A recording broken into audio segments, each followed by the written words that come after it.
편마비 환자 실습에서 가장 중요한 건 무조건 운동을 많이 시키는 게 아닙니다. 실습생은 먼저 무엇을 중점적으로 봐야 하는지 아는 게 훨씬 중요합니다. 가장 먼저 볼 것은 자세와 정렬입니다. 환자가 앉아있을 때나 서 있을 때 몸통이 한쪽으로 기울어지지는 않는지, 골반이 비대칭은 아닌지, 머리와 몸통이 정중선에 잘 위치하는지 확인해야 합니다. 정렬이 무너지면 그 다음 움직임도 대부분 보상으로 이어집니다.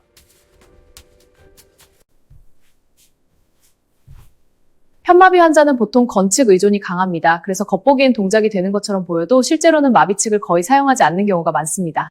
실습생은 환자가 왼쪽 엉덩이에 체중을 싣는지, 일어날 때 왼쪽 다리에 힘을 쓰는지, 왼쪽 팔을 전혀 안 쓰고 있지는 않은지 꼭 봐야 합니다.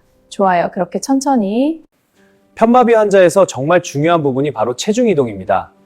특히 마비측으로 체중을 싣는 것을 어려워하는 경우가 많습니다. 실습생은 좌우 체중 이동이 가능한지, 무릎이 꺾이가 과신전되는지 관찰해야 합니다. 즉, 단순히 움직이는지보다 체중을 어디에 어떻게 싣는지를 봐야 합니다. 균형은 크게 앉은 자세 균형, 선 자세 균형, 동적 균형으로 나눠서 보면 좋습니다. 손 지지 없이 앉을 수 있는지, 서 있을 때 흔들림은 없는지, 물건을 잡으러 가거나 방향을 바꿀 때 균형이 무너지는지 확인해야 합니다. 실습생은 안 넘어진다가 아니라 어느 상황에서 불안정해지는지를 구체적으로 봐야 합니다. 물건을 잡으러 가거나 방향을 바꿀 때 균형이 무너지는지 확인해야 합니다. 실습생은 안 넘어진다가 아니라 어느 상황에서 불안정해지는지를 구체적으로 봐야 합니다. 실습생이 정말 잘 봐야 하는 부분이 보상 움직임입니다. 편마비 환자는 동작을 해내기 위해 몸통을 과하게 기울이거나 골반을 들어 올리거나 다리를 밖으로 크게 돌려서 걷기도 합니다. 보행은 한 번에 다 보려고 하지 말고 나눠서 보면 쉽습니다. 왼쪽 다리에 체중을 실을 수 있는지, 발이 바닥에 끌리진 않는지, 발 뒤꿈치부터 닿는지, 무릎이 꺾이거나 과신전되는지, 좌우 보폭은 대칭인지 확인해야 합니다.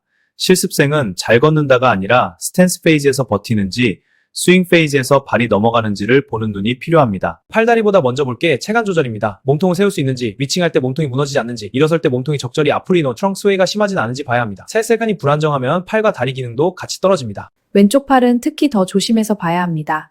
어깨 통증은 없는지, 팔이 처져 있지는 아탈구 위험은 없는지, 리칭 시 어깨 움직임이 어떤지, 손을 전혀 안 쓰고 있지는 않은지 확인해야 합니다. 신경계 환자는 단순히 근력이 약한 것만이 문제가 아닙니다.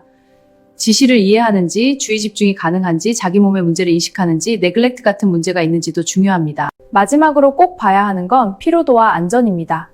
신경계 환자는 반복이 중요하지만 너무 피로해지면 자세가 무너지고 보상만 더 커질 수 있습니다.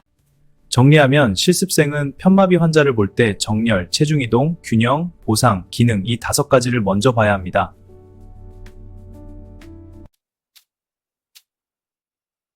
그리고 항상 질문해야 합니다. 이 환자는 마비측을 실제로 쓰고 있는가? 이 움직임은 회복인가? 보상인가? 이 2가지를 구분할 수 있으면 실습에서 훨씬 더 좋은 관찰을 할 수 있습니다. 편마비 환자 실습에서는 무작정 따라하기보다 무엇을 봐야 하는지 아는 것이 훨씬 중요합니다.